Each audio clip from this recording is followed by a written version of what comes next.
법을 모르는 건 내가 아니라 너야. 로펌의 에이스 변호사를 단숨에 제압해버린 청소부의 한마디. 그녀의 입에서는 소름 돋을 정도로 정확한 형법 조항들이 쏟아져 나옵니다. 쓰레기통에 버려진 양심을 주워 담아 부패한 권력을 향해 가장 통쾌한 판결을 내리는 거리의 판사. 가진 것 없어도 당당한 그녀. 이정순의 진짜 이야기가 지금 시작됩니다. 무료로 눌러주시는 구독과 좋아요는 저에게 큰 힘이 됩니다. 새벽 4시 서울 강남 테헤랄로의 마천루. 대한로펌 빌딩의 25층은 아직 어둠에 잠겨 있다. 정막만이 흐르는 복도에 드르륵 드르륵 하는 바퀴 구르는 소리가 울려 퍼진다. 이정순 55세은 익숙한 동작으로 청소 카트를 밀며 엘리베이터에서 내린다. 허리춤까지 올라오는 고무장갑, 락스 냄새가 배어든 낡은 회색 유니폼, 그리고 머리카락 한 올 흘러내리지 않게 꽉 묶은 두건. 영락없는 청소 아줌마의 모습이다. 정수는 카트에서 젖은 대걸레를 꺼내 차가운 대리석 바닥을 닦기 시작한다. 어젯밤 대한민국 최고의 엘리트라 불리는 변호사들이 밟고 지나간 자리에는 구두 자국과 커피 얼룩이 얼룩덜룩하다. 정수는 허리를 굽혀 얼룩 하나를 힘주어 문지른다. 판사님. 아니 이젠 반장님이지. 허리 안 아파요? 옆 구역을 담당하는 김씨가 하품을 하며 말을 건넨다. 정수는 씩 웃으며 허리를 두드린다. 괜찮아요. 20년 동안 의자에만 앉아 있었더니 오히려 몸 쓰는 게 낫네요. 아유, 농담도 잘하셔. 20년 동안 의자에 앉아 있었으면 사모님 소리 들었겠네. 우리 같은 팔자가 무슨. 김씨는 혀를 차며 지나간다. 정수는 씁쓸한 미소를 짓는다. 농담이 아니었다. 불과 5년 전까지만 해도 정수는 저 대리석 바닥을 닦는 사람이 아니라 그 위를 당당하게 걷는 사람이었다. 서울중앙지법 부장판사 이정순. 대쪽 판사.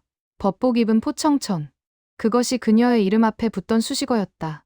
하지만 정의로운 판결이 권력의 심기를 건드렸고 교묘한 내부 감사와 모함 끝에 그녀는 법복을 벗어야 했다.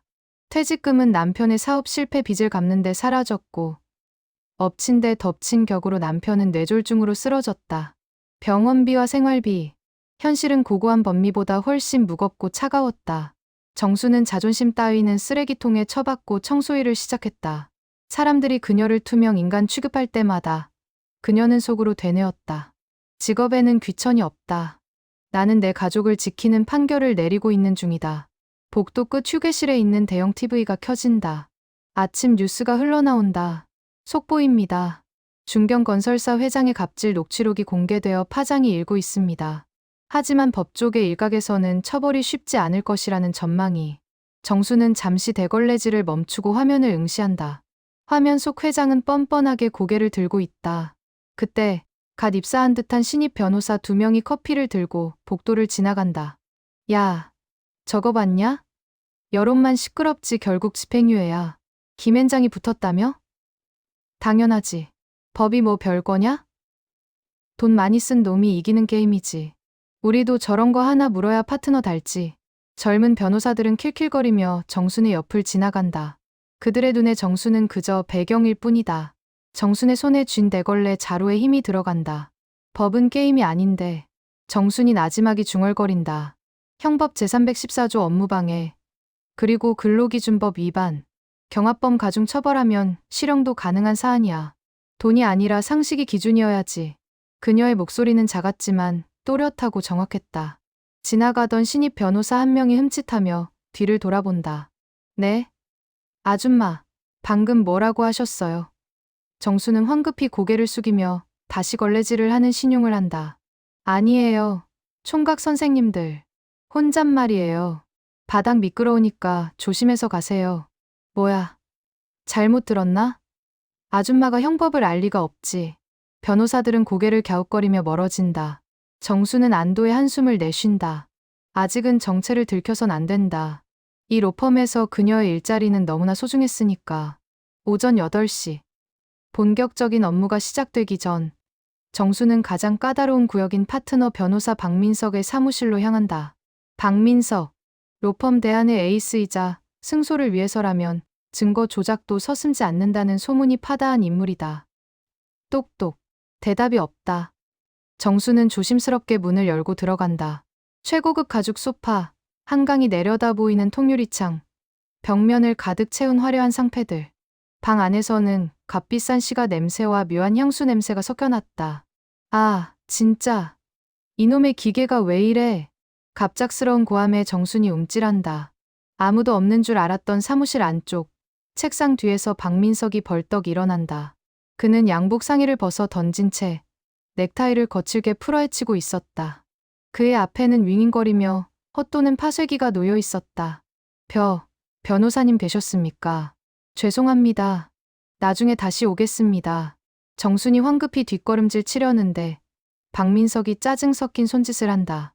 아니, 들어왔으면 청소나 하고 가요. 어차피 쓰레기 때문에 불렀을 테니까. 박민석은 정순을 쳐다보지도 않고 파쇄기를 발로 걷어찬다. 에이씨, 되는 일이 없어. 야, 비서실. 파쇄기 당장 새 걸로 교체해. 그는 인터폰에 대고 소리를 지른 뒤 손에 들고 있던 두툼한 서류 뭉치를 신경질적으로 구겨버린다. 이거 그냥 버려. 아줌마, 이리 와봐요. 정순이 조심스럽게 다가가자 박민석은 구겨진 서류 뭉치를 바닥에 툭 던진다. 이거 싹 다 가져다가 버려요. 보안 문서니까 아무도 못 보게 까만 봉투에 넣어서. 알았지? 냄새나니까 빨리빨리 좀 움직입시다. 그의 말투에는 하대와 경멸이 뚝뚝 묻어났다. 정수는 묵묵히 허리를 굽혀 바닥에 흩어진 종이 뭉치를 주었다.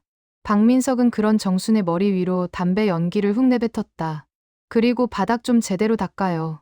어제 내 의뢰인이 바닥 끈적거린다고 컴플레인 걸었으니까. 나 원 청소하는 사람들이 기본이 안 되어 있어. 정순의 손끝이 파르르 떨렸다. 기본이 안 된 사람이 누구란 말인가. 하지만 그녀는 꾹 참았다. 죄송합니다. 더 신경 쓰겠습니다. 그때 사무실 문이 열리고 낡은 점퍼 차림의 중년 남성이 쭈뼛거리며 들어왔다. 중소기업 미래테크의 최 사장이었다. 그는 며칠째 박민석의 사무실 문턱이 닳도록 드나들고 있었다. 변호사님, 제발 한 번만 더 검토해 주십시오. 이 조건으로 매각하면 우리 직원들은 다 죽습니다. 최 사장은 거의 울먹이며 박민석에게 매달렸다. 박민석은 귀찮다는 듯 손을 휘저었다. 아, 사장님. 제가 말씀드렸잖아요. 이게 최선이라니까요. 지금 회사 부채가 얼마입니까? 인수하겠다는 곳이 있는 것만으로도 감지덕지하셔야죠. 하지만 고용 승계는 무조건 보장해 준다고 하셨잖습니까? 계약서 초안에는 그런 내용이 없던데. 그건 구두 약속으로 다 된 겁니다. 저 못 믿으세요. 대한민국 1등 로펌 파트너 변호사를 못 믿으시냐고요. 박민석이 버럭 소리를 지르자 최 사장은 어깨를 움츠리며 고개를 숙였다. 아닙니다. 믿습니다. 믿고 말고요. 오늘 오후 계약 때는 꼭 좀 잘 부탁드립니다. 최 사장은 비굴할 정도로 허리를 굽히고 나갔다. 정수는 그 뒷모습을 보며 가슴 한구석이 아려왔다. 절박함. 그것은 남편의 병원비를 위해 청소 카트를 미는 자신의 모습과 다를 바 없었다. 멍청한 인간. 그러니까 회사를 말아먹지. 박민석은 최 사장이 나가자마자 비웃음을 흘리며 다시 자리에 앉았다. 아줌마, 아직 안 나갔어요. 그거 빨리 치우라니까. 정수는 서둘러 쓰레기통을 비우고 구겨진 서류들을 챙겨 나왔다. 복도로 나오자마자 심장이 쿵쾅거렸다. 방금 박민석의 태도, 그리고 최 사장의 절박한 눈빛. 무언가 이상했다. 판사 시절 수없이 보아왔던 사건의 냄새가 났다. 정수는 화물용 승강기 구석에 자리를 잡고 박민석이 버리라고 했던 검은 봉투를 살짝 열어보았다. 구겨지고 찢어진 종이들이 어지럽게 섞여 있었다. 맨 위에 있는 종이 조각 하나가 눈에 들어왔다. 이면 합의서. 매각 대금의 10%를 리베이트로 지급. 특약 인수 후 3일 내 전 직원 정리해고. 정순의 호흡이 멈췄다. 이건 단순한 쓰레기가 아니었다. 리베이트. 정리해고? 고용 승계가 다 됐다더니. 박민석은 의뢰인을 변호하는 것이 아니라 의뢰인을 팔아넘기고 있었다. 그것도 아주 악질적인 방법으로. 이 계약이 성사되면 최 사장은 평생 일군 회사를 뺏기고 빚더미에 앉게 될 것이고 수백 명의 직원들은 하루아침에 길거리에 나앉게 된다. 갈등이 밀려왔다. 모른 척해. 이건 내 일이 아니야. 내가 나선다고 뭐가 달라져. 넌 그냥 청소부야. 현실의 목소리가 속삭였다. 만약 이 일을 파헤치다 들키면 당장 해고될 것이다. 그러면 이번 달 남편의 재활 치료비는, 다음 달 월세는, 50대가 넘은 여자가 다시 일자리를 구하는 게 얼마나 힘든 일인지 그녀는 뼈저리게 알고 있었다. 그냥 버리자. 소각장에 던져버리면 끝이야. 정수는 봉투를 쥔 손에 힘을 주었다. 엘리베이터가 지하 1층 소각장에 도착했다. 문이 열리고 매캐한 타는 냄새가 코를 찔렀다. 저 불길 속에 던져버리면 모든 것은 재가 되어 사라질 것이다. 박민석의 비리도, 최 사장의 눈물도, 그리고 자신의 양심도. 정수는 소각로 앞으로 터벅터벅 걸어갔다. 불길이 혀를 날름거리며 쓰레기들을 집어삼키고 있었다. 봉투를 들어 올리려는 순간 최 사장의 굽은 등과 박민석의 경멸, 어린 눈빛이 겹쳐 떠올랐다. 법은 돈이 아니라 상식이어야지. 아까 자신이 내뱉었던 말이 비수가 되어 가슴을 찔렀다. 상식. 사람이 사람을 속이고 강자가 약자를 짓밟는 것이 상식이 되어서는 안 된다. 그녀가 20년간 법대 위에서 지키려 했던 것은 그 상식이었다. 판사복은 벗었지만 그 신념까지 쓰레기통에 버릴 수는 없었다. 후. 정수는 깊은 한숨을 내쉬며 뒤로 돌아섰다. 그녀의 발걸음은 소각로가 아닌 지하 주차장 구석에 있는 직원용 화장실로 향했다. 그곳은 이 거대한 빌딩에서 유일하게 감시 카메라가 없는 정순만의 밀실이었다. 철컥. 화장실 맨 끝칸의 문을 잠그고 정수는 변기 뚜껑 위에 앉았다. 그리고 품속에서 검은 봉투를 꺼냈다. 꼬깃꼬깃 구겨진 종이 뭉치들이 와르르 쏟아져 내렸다. 악취가 났지만 상관없었다. 정수는 주머니에서 청소용 스카치 테이프를 꺼냈다. 떨리는 손으로 종이 조각 하나를 집어들었다. 찢어진 문장들이 비명을 지르는 것 같았다. 계약 제12조. 박민석 변호사에게 현금 50억. 조각은 너무나 많고 잘게 찢어져 있었다. 하지만 정순의 눈빛은 이미 변해 있었다. 흐리멍덩한 청소 아줌마의 눈이 아니었다. 수천 페이지의 소송 기록 속에서 단 하나의 모순을 찾아내던, 독수리라 불리던 판사 이정순의 눈빛이었다. 어디 한번 맞춰보자고. 내 놈이 법으로 장난을 쳐? 내가 그 법으로 내 놈 목을 조여줄 테니까. 정수는 차가운 타일 바닥에 엎드렸다. 퍼즐을 맞추듯 종이 조각들을 배열하기 시작했다. 시간이 얼마나 흘렀을까. 이마에 땀이 송골송골 맺히고 무릎이 저려왔지만 그녀는 멈추지 않았다. 하나, 둘, 문맥이 이어지고 감춰졌던 진실이 드러나기 시작했다. 그것은 단순한 계약서가 아니었다. 이것은 한 사람의 인생을, 수백 명의 가장을 벼랑 끝으로 내몰기 위해 설계된 살인 면허였다. 이런 미친놈. 마침내 완성된 한 장의 문서를 보며 정순의 입에서 욕설이 터져 나왔다. 문서 하단에는 박민석의 서명이 선명하게 박혀 있었다. 결정적 증거였다. 시계를 보니 오전 11시. 계약 체결식은 오후 2시였다. 3시간 남았다. 이 3시간 안에 이 냄새나는 쓰레기를 가장 강력한 무기로 만들어야 한다. 정수는 완성된 문서를 곱게 접어 유니폼 안주머니 깊숙이 넣었다. 심장이 터질 듯이 뛰었다. 두려움일까? 아니었다. 그것은 오랜만에 느끼는 전율이었다. 기다려라. 박민석. 내가 버린 쓰레기가 내 목을 치러 갈 테니. 정수는 거울을 보며 헝클어진 머리를 다시 꽉 묶었다. 그리고 대걸레를 다시 손에 쥐었다. 겉모습은 여전히 청소부였지만 그 안에 든 영혼은 이제 심판관이었다. 화장실 문을 열고 나가는 그녀의 발걸음 소리가 복도에 무겁게 울려 퍼졌다. 화장실을 나선 정순의 품속에는 시한폭탄이 들어 있었다. 테이프로 덕지덕지 붙인 이면 계약서. 땀에 젖어 눅눅해진 그 종이 뭉치가 정순의 가슴을 뜨겁게 달구고 있었다. 복도로 나오자 점심시간을 앞둔 로펌은 분주했다.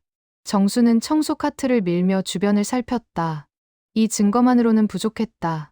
박민석이 빠져나갈 구멍을 완전히 차단하려면 이 계약이 실행됐을 때 벌어질 법적 효력과 피해 규모를 명확히 파악해야 했다. 반장님, 어디 갔다 와요? 박 변호사님 방 청소 다 끝난 거 맞죠? 청소팀장 김 씨가 걱정스러운 표정으로 다가왔다. 아, 네. 화장실 청소가 좀 늦어져서요. 깨끗하게 치웠습니다. 조심해요. 오늘따라 그 방 분위기가 살벌하더라고. 아까 비서실장이 노발대발하는 거 못 들었어요. 중요한 서류가 없어졌다고 난리던데. 정순의 심장이 철렁 내려앉았다. 박민석이 벌써 눈치챈 건가? 하지만 겉으로는 태연하게 고개를 끄덕였다. 그래요? 저는 쓰레기통만 비워서 잘 모르겠네요. 조심할게요. 팀장님. 김 씨가 다른 구역으로 사라지자 정수는 탕비실 쪽으로 카트를 돌렸다. 그때 탕비실 구석에서 누군가 통화하는 소리가 들렸다. 아침에 복도에서 마주쳤던 신입 변호사 한승우였다.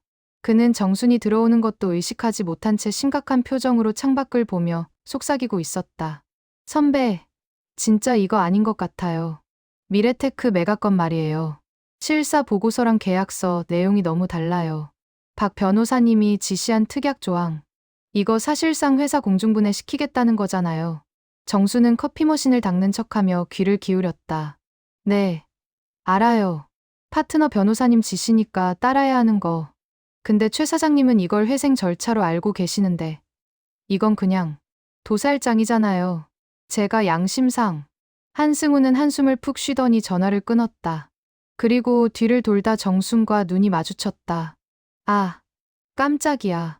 죄송합니다. 커피 찌꺼기 좀 비우려고. 정수는 짐짓 모른 척하며 탕비실을 나가려 했다. 그때 한승우가 혼잣말처럼 중얼거렸다. 하아, 법전에서 배운 거랑 현실은 너무 다르네. 쓰레기통에 처박힌 양심이라니. 정순의 발걸음이 멈췄다. 쓰레기통. 그녀는 뒤를 돌아보지 않은 채 나지막이 말했다. 선생님, 쓰레기통에 처박혀도 다시 꺼내서 닦으면 쓸 만한 게 꽤 많아요. 버리지 않으면 쓰레기가 아니니까요. 한승우가 눈을 동그랗게 뜨고 정순을 쳐다보았다. 정순은 묵례를 하고 탕비실을 빠져나왔다. 한승우의 통화로 확신이 섰다. 박민석은 후배 변호사들까지 속이거나 강압하며 이 사기극을 주도하고 있었다. 이 거대한 로펌 안에서 정의를 고민하는 사람은 저 힘없는 신입 변호사와 청소부 아줌마뿐인 것 같았다. 오후 12시 30분. 정수는 직원들이 점심을 먹으러 나간 사이 아무도 없는 도서 자료실로 스며들었다. 청소하는 척하며 법률 서적 코너로 향했다. 그녀의 눈이 빠르게 책장을 훑었다. 기업 인수합병 실무, 판례 모음집, 형법주의. 과거엔 머릿속에 다 들어있던 내용이지만 20년의 공백을 메우기 위해선 확인이 필요했다. 정수는 먼지 털이개를 든 채 책을 펼쳤다. 손가락이 빠르게 페이지를 넘겼다. 대법원 2018도 배임죄의 성립 요건. 타인의 사물을 처리하는 자가 그 임무에 위배하는 행위로서 M&A 과정에서의 이면 계약의 효력. 사기에 의한 의사표시 취소. 그녀의 눈빛이 매섭게 빛났다. 머릿속에서 녹슨 기어들이 다시 맞물려 돌아가기 시작했다. 박민석이 만든 계약서는 법적으로는 교묘하게 포장되어 있었지만 신의성실의 원칙을 정면으로 위반하고 있었다. 게다가 자신이 주운 리베이트 약정서는 박민석을 변호사법 위반으로 구속시키기에 충분한 스모킹 건 결정적 증거였다. 거기서 뭐합니까? 차가운 목소리가 등 뒤에서 들려왔다. 정수는 책을 툭 떨어뜨릴 뻔했다. 천천히 뒤를 돌아보자 박민석이 팔짱을 낀 채 서 있었다. 그의 눈은 의심으로 가득 차 있었다. 식사를 하러 간 줄 알았는데 사무실로 돌아와 보니 없어진 서류가 생각나 찾아다닌 모양이었다. 아, 아이고 변호사님. 죄송합니다. 여기 먼지가 너무 많아서 책장 닦고 있었습니다. 정수는 황급히 허리를 90도로 굽히며 비굴한 미소를 지었다.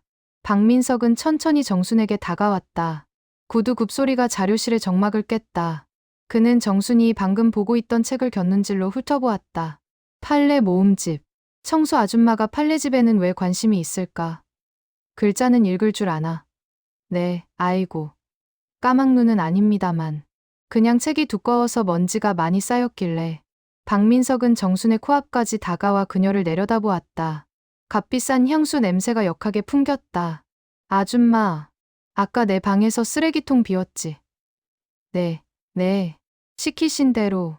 그 안에 찢어진 종이들. 그거 어디다 버렸어? 그거야 당연히 소각장에. 까만 봉투에 꽁꽁 묶어서 버리라고 하셔서. 정순의 목소리가 미세하게 떨렸다. 박민석은 매의 눈으로 정순의 표정을 살폈다. 20년 경력의 베테랑 변호사 앞에서 거짓말을 하는 것은 쉬운 일이 아니었다. 하지만 정순 역시 20년 경력의 판사였다. 수많은 피고인의 거짓말을 간파해왔던 그녀는 반대로 완벽한 의의 표정을 연기하고 있었다. 박민석이 피식 웃었다. 하긴, 봐도 뭔 소린지 모르겠지. 알았어요. 나가봐요. 냄새 나니까 내 근처엔 오지 말고. 그는 손수건으로 코를 막는 신용을 하며 돌아섰다. 정수는 죄송합니다. 죄송합니다를 연발하며 자료실을 도망치듯 빠져나왔다. 등 뒤에서 식은땀이 흘러내렸다. 들킬 뻔했다.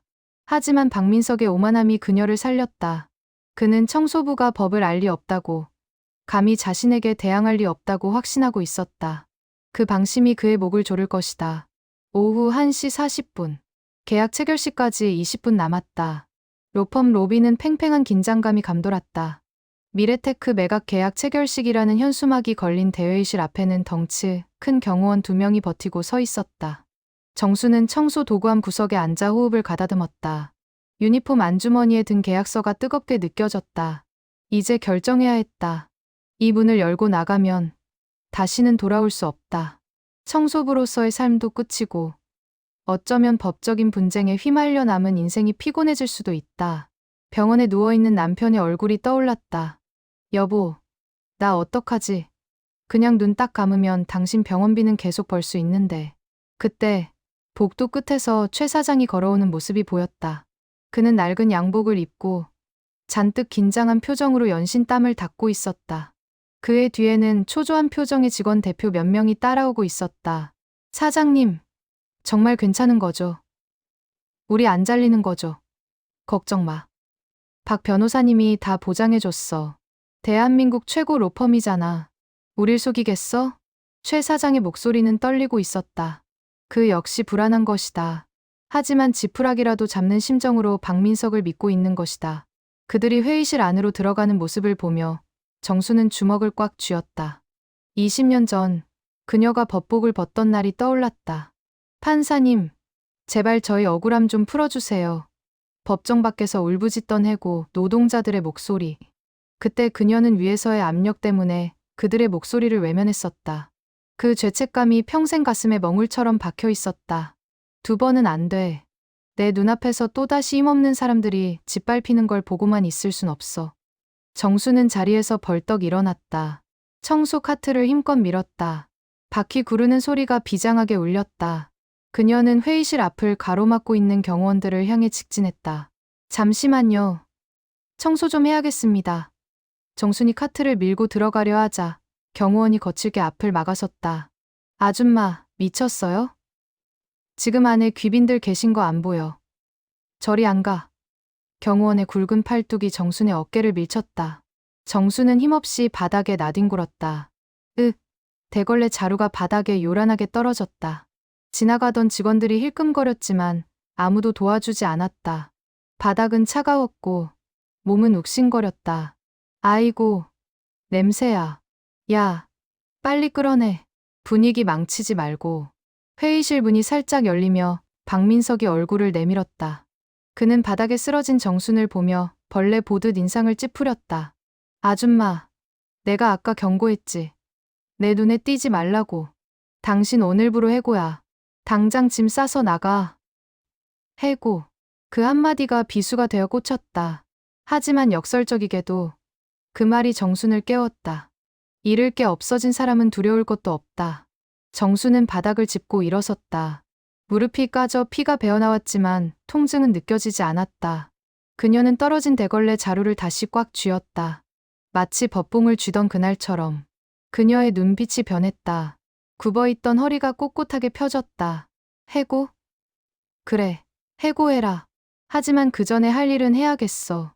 정순의 목소리는 더 이상 비굴한 청소부의 것이 아니었다. 낮지만 묵직한 울림이 있는 법정을 호령하던 판사의 목소리였다. 경호원들이 멈칫했다. 이 아줌마의 기세가 갑자기 달라졌기 때문이다. 비켜. 정순이 짧게 내뱉었다. 뭐야? 이 아줌마가 진짜. 경호원이 다시 손을 뻗으려 할 때 정수는 청소 카트를 있는 힘껏 밀어버렸다. 육중한 카트가 경호원의 정강이를 들이받았다. 악! 경호원이 비명을 지르며 주저앉는 사이 틈이 생겼다. 정수는 그 틈을 놓치지 않았다. 그녀는 품속에서 테이프로 붙인 계약서를 꺼내 들고 회의실 문을 향해 달렸다. 심장이 터질 것 같았다. 하지만 머릿속은 그 어느 때보다 차갑고 명료했다. 형법 제355조 배임, 변호사법 제31조 쌍방대리 금지, 민법 제110조 사기에 의한 의사표시. 그녀의 머릿속에 박민석을 단죄할 법조항들이 탄환처럼 장전되었다. 쾅! 정수는 망설임 없이 회의실 문을 박차고 들어갔다. 냉기가 감도는 회의실 안. 최 사장이 막 도장을 꺼내 들고 있었고 박민석이 탐욕스러운 미소를 지으며 계약서를 내밀고 있던 그 순간 모든 시선이 정순에게 쏠렸다. 박민석이 자리에서 벌떡 일어났다. 경비, 뭐 하는 거야? 당장 저 여자 끌어내. 하지만 정수는 멈추지 않았다. 그녀는 성큼성큼 걸어가 최 사장이 찍으려던 도장을 낚아챘다. 그리고 테이프로 덕지덕지 붙은 누더기 같은 서류 뭉치를 마오가니 테이블 위에 탁 내려놓았다. 그 도장 찍지 마세요. 찍는 순간 당신 회사는 공중분해됩니다. 정막이 흘렀다. 박민석의 얼굴이 불그락푸르락해졌다. 내가 뭘 안다고 짓거려. 당장 안 나가. 박민석이 정순의 멱살을 잡으려 손을 뻗었다. 하지만 정순은 피하지 않고 그를 똑바로 노려보았다. 그녀의 눈동자 깊은 곳에서 서슬퍼런검이 번뜩였다. 법을 모르는 건 내가 아니라 너야, 박민석. 정순이 입을 열자 회의실의 공기가 바뀌었다. 이제 청소는 끝났다. 판결을 시작할 시간이다. 법을 모르는 건 내가 아니라 너야, 박민석. 정순의 일갈의 회의실 안에 공기가 얼어붙었다.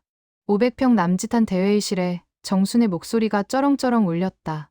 박민석은 순간 멍한 표정을 지었다가 이내 얼굴이 시뻘개져서 소리쳤다. 이 미친 아줌마가 진짜 돌았나. 야, 뭐해. 당장 끌어내라니까. 경호원들이 다시 달려들려 했다. 그때 정순이 테이블 위에 올려놓은 누더기 같은 서류 뭉치를 손바닥으로 쾅 내리쳤다. 그 소리가 어찌나 큰지 달려들던 경호원들마저 흠칫하며 발을 멈췄다. 손대지 마. 정순의 눈에서 뿜어져 나오는 기백은 낡은 청소복으로도 가려지지 않았다. 그녀는 최 사장을 똑바로 바라보며 말했다. 사장님, 그 계약서 12조 3항 특약사항 읽어보셨습니까? 네, 특약사항이라니요? 그건 그냥 표준 약관이라고. 최 사장이 떨리는 목소리로 되물었다. 표준 약관. 천만에. 정수는 테이프로 이어 붙인 종이 한 장을 최 사장 앞으로 들이밀었다. 자, 똑똑히 보세요. 본 계약 체결 후 72시간 이내에 피인수 기업의 전 자산을 현금화하여 갑의 지정 계좌로 이체한다. 그리고 여기 고용 승계 의무는 없으며 즉시 구조 조정을 실시한다.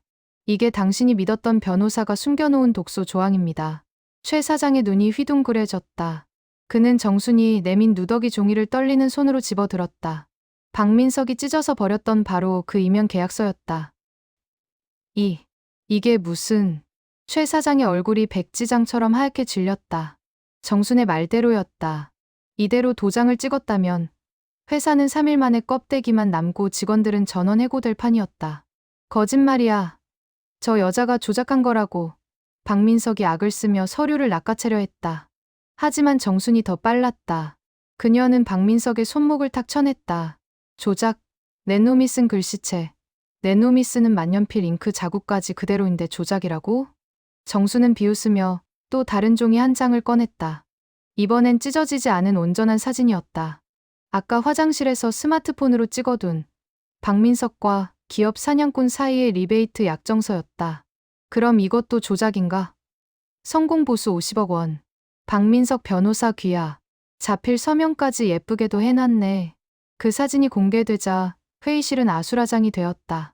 상대 측 기업 사냥꾼들도 당황하여 웅성거리기 시작했다. 박민석은 사색이 되어 뒷걸음질 쳤다. 아니야. 그건 내가 쓴 게 아니야. 저 청소부 년이 꾸민 짓이야. 닥쳐라. 정순의 목소리가 낮게 깔렸다. 그녀는 더 이상 청소부가 아니었다. 심판자였다. 형법 제355조 2항 배임죄.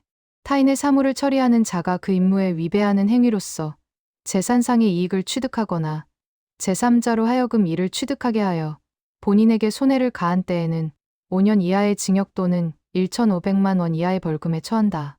그녀의 입에서 형법 조항이 물 흐르듯 쏟아져 나왔다.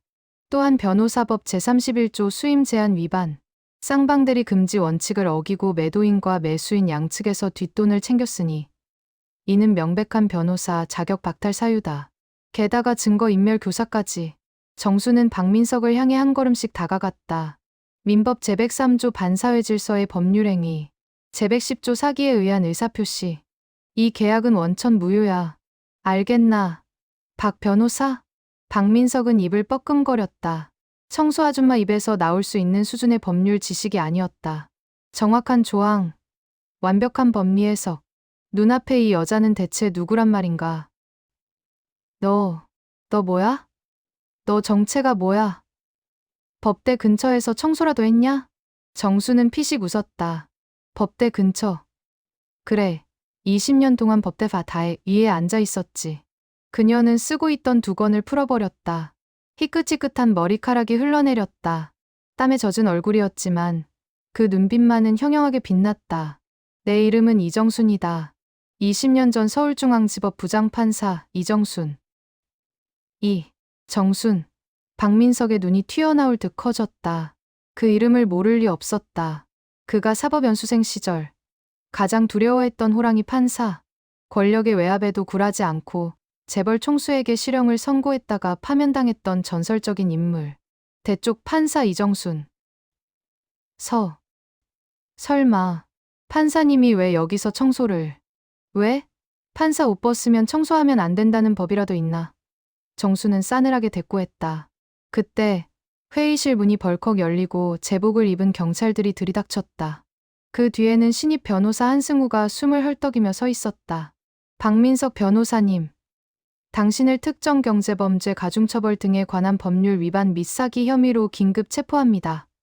경찰팀장이 미란다 원칙을 고지하며 박민석에게 수갑을 채웠다. 이건 음모야. 함정이라고. 로펌 대표님한테 전화해. 내가 누군 줄 알아. 박민석은 발악했지만 차가운 수갑은 그의 손목을 조여들었다. 끌려가던 박민석이 정순을 노려보며 소리쳤다. 이정순, 내가 감히 날 망쳐. 내가 가만둘 것 같아. 정순은 눈 하나 깜짝하지 않고 대답했다. 가만두지 마. 법정에서 보자고. 그때는 내가 증인석에 앉아서 내 죄를 낱낱이 읊어줄 테니까. 박민석이 개처럼 끌려나가자 회의실에는 정적만이 감돌았다. 털썩. 최 사장이 바닥에 주저앉았다. 그는 정순의 바짓단을 잡고 오열했다. 판사님. 아니, 선생님. 정말 감사합니다. 선생님 아니었으면 우리 직원들 다 죽을 뻔했습니다. 정말 감사합니다. 정수는 몸을 굽혀 최 사장을 일으켜 세웠다. 그녀의 손은 거칠고 굳은 살이 박여 있었지만 그 어느 때보다 따뜻했다. 사장님, 저 판사 아닙니다. 그냥 청소부예요. 제 구역에 쓰레기가 있어서 좀 치웠을 뿐입니다. 이제 좋은 변호사 선임하셔서 회사 꼭 지키세요. 그때 소란을 듣고 달려온 로펌의 대표 변호사가 헐레벌떡 들어왔다. 상황을 전해 들은 대표의 얼굴은 사색이 되어 있었다. 그는 정순을 알아보자마자 깊이 고개를 숙였다. 이 부장님, 아니, 이 선생님, 몰라 배워서 죄송합니다. 저희 로펌에서 이런 불미스러운 일이. 대표는 식은땀을 흘리며 정순에게 다가왔다. 이 은혜를 어떻게 갚아야 할지. 혹시 괜찮으시다면 저희 로펌의 고문 변호사로 모셔도 되겠습니까? 대우는 업계 최고로 해드리겠습니다. 부디 저희의 과오를 바로잡아 주십시오. 파격적인 제안이었다. 고문 변호사, 억대 연봉과 안락한 사무실, 명예 회복. 정순의 형편에 이보다 더 좋은 기회는 없었다. 남편의 병원비 걱정도, 월세 걱정도 끝낼 수 있는 기회였다. 주변의 시선이 정순에게 쏠렸다. 신입 변호사 한승우도 기대 어린 눈빛으로 정순을 바라보았다. 정순은 잠시 생각에 잠겼다. 그리고 천천히 고개를 저었다. 마음은 감사하지만 사양하겠습니다. 네. 어째서? 저는 지금 제 직업이 마음에 듭니다. 더러운 걸 닦아내고 어지러운 걸 정리하는 일. 판사 노릇할 때보다 훨씬 보람차거든요. 정수는 바닥에 떨어져 있던 대걸레를 다시 집어들었다. 그리고 이곳은 공기가 너무 탁하네요. 제가 있을 곳이 아닙니다. 정수는 대표 변호사와 최 사장에게 가볍게 목례를 하고 몸을 돌렸다. 아, 그리고 대표님. 저기 있는 한승우 변호사, 눈여겨보세요. 쓰레기통 옆에서도 양심을 지킬 줄 아는 친구더군요. 한승우가 울컥하며 고개를 숙였다. 정수는 카트를 밀고 회의실을 나섰다. 낡은 유니폼을 입은 그녀의 뒷모습이 최고급 양복을 입은 그 누구보다 거대하고 위험 있어 보였다. 며칠 후 세상은 청소부 판사의 이야기로 떠들썩했다. 언론은 박민석의 비리를 대서특필했고 정순의 과거 행적과 영웅적인 활약이 재조명되었다. 하지만 정수는 인터뷰 요청을 모두 거절했다.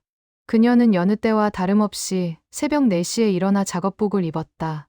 다만 출근하는 곳이 달라졌다. 그녀는 이제 무료 법률 상담소를 운영하는 작은 시민단체의 건물 청소를 맡았다. 그리고 청소가 끝나는 오후에는 상담소 한편에 마련된 작은 책상에 앉아 억울한 사람들의 이야기를 들어주었다. 선생님, 제가 월급을 못 받았는데요. 할머니, 걱정 마세요. 근로기준법에 따르면 상담을 해주는 정순의 얼굴에는 로펌에서 볼 수 없었던 편안한 미소가 걸려 있었다. 드르륵, 드르륵. 청소 카트 미는 소리가 경쾌하게 울렸다. 법복 대신 작업복을 입었지만 그녀는 여전히 판사였다. 아니, 거리의 판사 이정순. 그녀의 판결은 이제부터가 진짜 시작이었다.